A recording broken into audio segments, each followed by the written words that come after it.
பிரதேச சபையால் திரும்பவும் எங்களோட தாரங்களை கலட்டி எங்களோட தாரங்களை கலட்டி எங்களோட 4 வருடங்களுக்கு முன்னே கட்டின தண்ணி டேங்களை எல்லாம் உடைத்து குழாய் கிணறுலாம் உடைத்து எங்களோட வீட்டில் காணியில் இருந்த தகரங்கள் எல்லாம் கலட்டி எடுத்து சிசிடிவி கேமராக்கள் தண்ணி டேங்குகள் மற்றது தண்ணீர் டேங்கில் பொருத்தப்பட்டிருந்த இரும்பு கதவு 2கள் பல பொருட்களை அவர்கள் அபகரித்து சென்று உள்ளனர். சுவிஸில் வீட்டின் உரிமையாளர் இருக்கின்ற நிலையில் கிளிநொச்சியில் இருக்கின்ற அவரது வீட்டு மதிலையும் அதேவேளை வேலியையும் என 3 முறை பிரதேச சபையால் அவை இடித்தளிக்கப்பட்டிருப்பதாக தெரிவிக்கப்பட்டிருக்கிறது.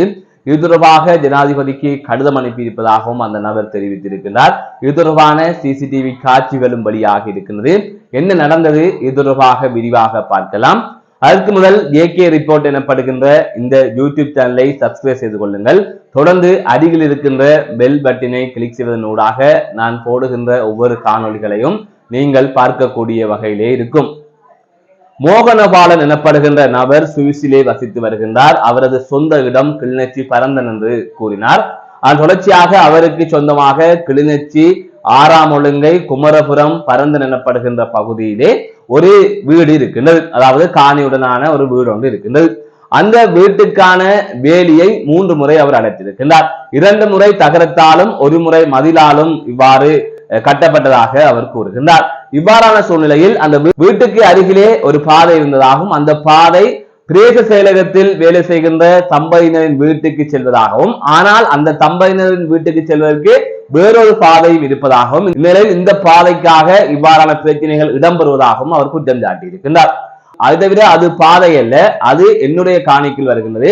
நான் அனைத்துமே அளந்து தொடர்பாக பிரதேச சபையிடம் அனுமதிக்காகவும் கோரியிருந்தேன். 3 மாத காலமாக பிரதேச சபைக்கு அனுமதி கோரியும் அவர்கள் அனுமதி தரவில்லை. இல்லை என்றும் சொல்லவில்லை, ஓமனும் சொல்லவில்லை. அது தொடர்பான எந்த ஒரு நடவடிக்கையும் அவர்கள் மேற்கொள்ளவில்லை. பின்பு கேட்டார்கள் பக்கத்து வீட்டு நபரின் காணி உறுதியை அவரிடமிருந்து கடிதம் வாங்கி கொண்டு வர சொல்லி. பக்கத்து வீட்டு காணி உரிமையாளர் டென்மார்க் நாட்டிலே வசித்து வருகின்றார். அவர் அங்கே இல்லை, அவரை தொடர்பு கொள்ளவும் முடியவில்லை. ஆனால் இவ்வாறான ஒரு விடயத்தை செய்து வந்தார்கள். அதன் தொடர்ச்சியாக கடந்த வருடம் 12ஆம் மாதம் 2வது முறையாக எனது வீட்டு மதிலை உடைத்திருந்தார்கள்.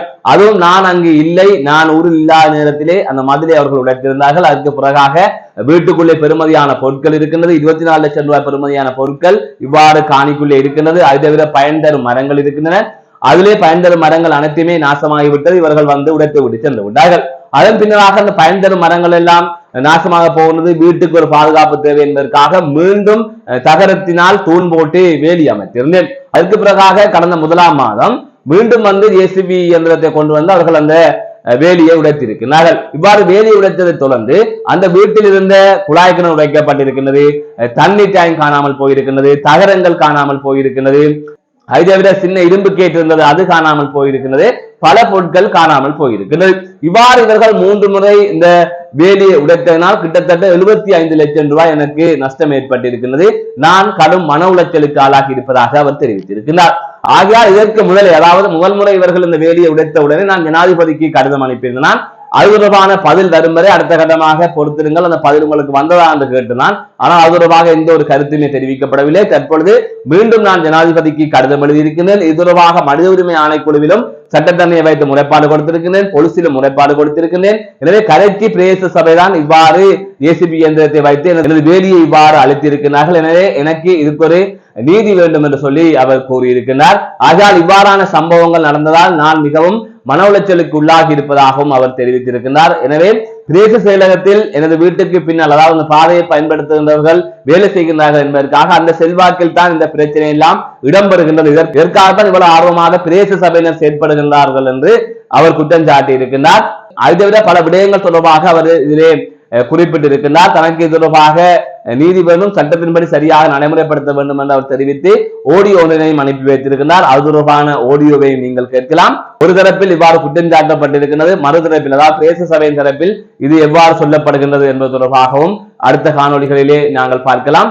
அது தவிர இவ்வாறு நபர்கள் இல்லாத நேரத்திலே அந்த வீடுகள் அடித்து உடைக்கப்பட்டிருக்கிறது. வீட்டின் உரிமையாளர்கள் இல்லாத நேரத்திலே அந்த வீடுகள் அடித்து உடைக்கப்பட்டிருக்கிறது. இதனால் வீட்டுக்கும் பாதுகாப்பில்லை, காணிக்கும் பாதுகாப்பில்லை என்று கூறப்படுகின்றது. இது தொடர்பாக மீண்டும் ஒரு காணொலி சந்திக்கின்றேன். நான் நடராஜ் அஜயகாந்த். மோகனபாலன் சுவிஸ் நாட்டிலிருந்து நான் கதைக்கிறேன். என்னுடைய காணி பிரச்சனையாக எனது காணியில் நான் ஒருவரம் வழங்கப்பட்ட காலத்திலிருந்து காணியில் பாதை இல்லாமல் இருந்த சூழ்நிலையில் அந்த பாதை வந்து ஸ்ரீதரன் சுகீர்தினியோட காணி பாவிக்கிற பின்பக்கத்தால் அந்த வயலின் முன்பக்கத்தால் பாவிக்கிற அந்த பாதை வந்து இந்த அவையோட காணிக்காலம் வந்து புவிதரன் பரமேஸ்வரியோட காணிக்காலம் வந்து எங்கள் காணியில் அந்த ஒழுங்கையோடு வருவதாகத்தான் நாங்கள் அந்த காலத்திலிருந்து எங்களுக்கு தெரிந்த விடயம். ஆனால் தற்பொழுது நான் 4 வருடங்களுக்கு முன்பு எனது காணியாக இருந்தபடியே நான் மதுளை கட்டும் பொழுது புவிதரன் கட்டும் பொழுது ஸ்ரீதரன் சுகீர்தினி பிரதேசக்கு முறைப்பாடு செய்து அவர்கள் வந்து நான் கட்டிய மதிலை உடைத்து பாதையை விடும்படி நான் அதுக்கு பிற்பாடு நான் டிஎஸ்ஓவாக டிஎஸ்சிஓ கொண்டு கதைத்த பொழுது அவர்கள் சொன்னார்கள் இது பாவனை இல்லாத ஒரு காணியாக இருக்கிறது, இது பாதை இல்லை, இந்த பாதையை நாங்கள் இப்போ வேறு இடத்துலேருந்து அகற்றுவோம் என்று கூறி சென்றார். அதுக்கு பிறகு அவர் அதிலிருந்து இடமாற்றம் செய்துள்ளார். அதுக்கு பிறகு நான் அந்த பாதையை விட்டு நான் மறுபடியும் திரும்பவும் நான் மதில் கட்டி அமைத்த போது புறவும் திரும்பவும் இந்த பிரதேசவைக்கு இப்போ சுகீர்தினி முறையிட்டு அவர்கள் அந்த பாதையை விடும்படி இந்த பாதையில் வந்து திரும்பவும் 2ஆம் தடவையும் இந்த மதிலை உடைத்துள்ளார்கள். ஆனால் என்னோட காணியில் எனது காணிக்கு பின்பாக மாவில காணியில் இருக்கும் பிள்ளைனார் விக்னேஸ்வரன் அவரே அந்த காணியில் 2 பிறப்பை பிடித்து இப்போ 3 வருடங்களுக்கு மேலாக பிரதேச செயலம் காணிக்கந்தரோடாக எங்களோட பிரச்சனை நடந்து கொண்டிருந்தது. அதுவும் போன 2024ஆம் ஆண்டு எங்களோட பிரச்சனை ஒரு முடிவுக்கு பிரதேச டிஎஸ்ஓவில் வந்த பொழுது எங்களோட காணியை விட சொல்லும் பொழுது நாங்கள் எங்கள் காசு கட்டி அளந்து எங்களோட 2 பிறப்பை விடுவிக்க எங்களோட கூனி கட்டி இருக்கும் பொழுது அவர் அவர்களை பிடுங்கி எறிஞ்சார்கள். நாங்கள் பிரதேசம் முறைப்பாடு செய்தோம் செயலாளரிடம். அவர் அதை சொன்னார், நீங்கள் கோர்ட்ஸில் அவைக்கு வழக்கு செய்ய சொல்லி. நாங்கள் வழக்கு செய்ய இருக்க எங்களோட காணியை அவர்கள் விடுவதென்றால் 10 லட்சம் ரூபா தாருங்கள், நாங்கள் விடுகிறோம் என்று சொல்லின பொழுது நாங்கள் சரி ஓகே எங்களோட காணி உதவி என்ற முக்கியத்தில் நாங்கள் 10 லட்சம் ரூபாயை கொடுத்து பிறகு எங்களோட காணியை அவர்கள் விட்டார்கள். விட்டதுக்கு பிறகு நாங்கள் இந்த பாதையை விட்டு மதில் கட்டி இருந்தது பிறகு இதை 2ஆம் முறை உடைத்ததும் நாங்கள் எங்களோட வீட்டில் இருக்கிற சாமான்களுக்கும் எங்களோட வீட்டில் மரஞ்செடிகளுக்கும் ஆடு மாடுகள் நுழையாமல் நாங்கள் தகரத்தால் பாதுகாப்புக்கு வேலையடைத்துள்ளோம். தற்பொழுது 3ஆம் தடவையாக 2025ஆம் ஆண்டு 1ஆம் மாதம் 3ஆம் தேதி பிரதேச சபையால் வந்து திரும்பவும் எங்களோட தாரங்களை கலட்டி எங்களோட தாரங்களை கலட்டி எங்களோட 4 வருடங்களுக்கு முன்னே கட்டின தண்ணி டேங்களை எல்லாம் உடைத்து குழாய் கிணறுலாம் உடைத்து எங்களோட வீட்டில் காணியில் இருந்த தகரங்கள் எல்லாம் கலட்டி எடுத்து சிசிடிவி கேமராக்கள் தண்ணீர் டேங்குகள் மற்றது தண்ணீர் டேங்கில் பொருத்தப்பட்டிருந்த இரும்பு கதவு 2கள் பல பொருட்களை அவர்கள் அபகரித்து சென்று உள்ளனர். இவ்வளவு மற்றது எங்களோட காணியில் நாங்கள் பள்ளமாக இருந்த காலத்தில் நாங்கள் 140 லோட் டிப்பர் நாங்கள் மண் அடித்து நாங்கள் இப்போ எங்களோட கற்களை உடைத்து எங்களோட கற்களையும் மண்ணையும் எடுத்து அவர் அந்த பாதைக்கு போட்டு சென்றிருக்கிறார். போட்டு சென்ற போது எங்களோட மதிலில் நோட்டீஸ் ஒட்டியிருக்கிறால் தங்கள் பிரதேச சபையால் எங்களோட உடைமைகளை தாங்கள் கையாளப்படுத்தவில்லை என்று ஒரு துண்டு பிரதேசம் ஒட்டி சென்றிருக்கிறார். ஆனால் பகிரங்கமாக எல்லோரும் அந்த ஊர் மக்கள் பார்க்கத்தக்கதாக அவ்வளவு சாமானை அவர்கள் ஒரு கண்டலில் ஏற்றி கொண்டு போனது உண்மை. ஆனால் இவருடைய பிரதேச செயற்பாடு அடாவடித்தனமும் ஒரு தன்னிச்சையான செயற்பாடு. சட்டம் இருக்குத்தான், ஆனால் நாங்கள் ஏற்கனவே நான் அவருக்கு என்னுடைய காணி பிரச்சனையாக சகல விளக்கங்களும் சொல்லி அவருக்கு கடிதம் எழுதி அனுப்பியிருந்தேன். நாங்கள் ஜனாதிபதிக்கும் அனுப்பியிருந்தேன். தற்போது ஜனாதிபதியிடத்திலிருந்தும் எனக்கு பதில் வந்திருக்கிறது.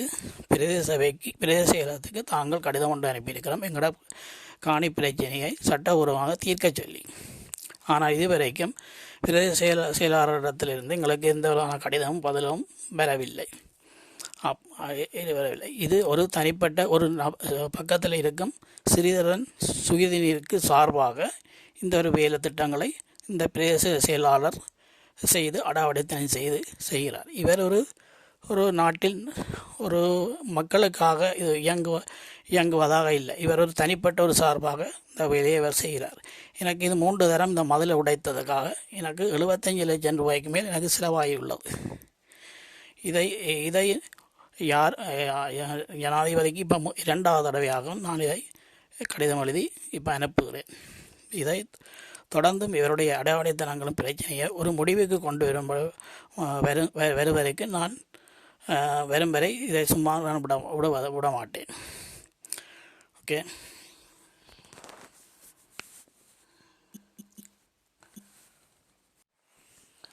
எனது பக்கத்தில் காணியாக இருந்தபடி புவியதரன் பரமேஸ்வரி டென்மார்க்கில் இருக்கிற அவரா காணி வேலி எல்லையில் மதில் கட்டியிருந்தன. அந்த வேலியில் இருந்த மதிலை உடைத்த பின்பு அந்த கற்களை மழை காரணமாக எடுக்காதனால் அந்த டென்மார்க்கில் இருந்த புவிதரம் பரமேஸ்வரி அந்த கற்களை வந்து எடுத்து நான் விட்ட பாதைக்கு உள்ளே 2 அடிக்கு மேலாக அந்த பாதைக்குள்ளே இறக்கி என்னுடைய கற்களை எடுத்து அத்திவாரமிட்டு தூண் நிறுத்தி தகரமடைத்து உள்ள போது நான் போலீசாரிடத்தில் முறைப்பாடு செய்த போது போலீசார் பலதடவை அவர்களை அழைத்த போது அவர்கள் அங்கு சமூகம் கொடுக்காமல் அவர் டென்மார்க்கு சென்றுள்ளனர்.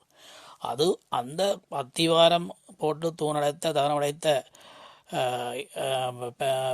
புவிதரன் பரமேஸ்வரி பிரதேச சபையில் அனுமதி இல்லாமல் தான் அதை கட்டிவிட்டு சென்றனர்.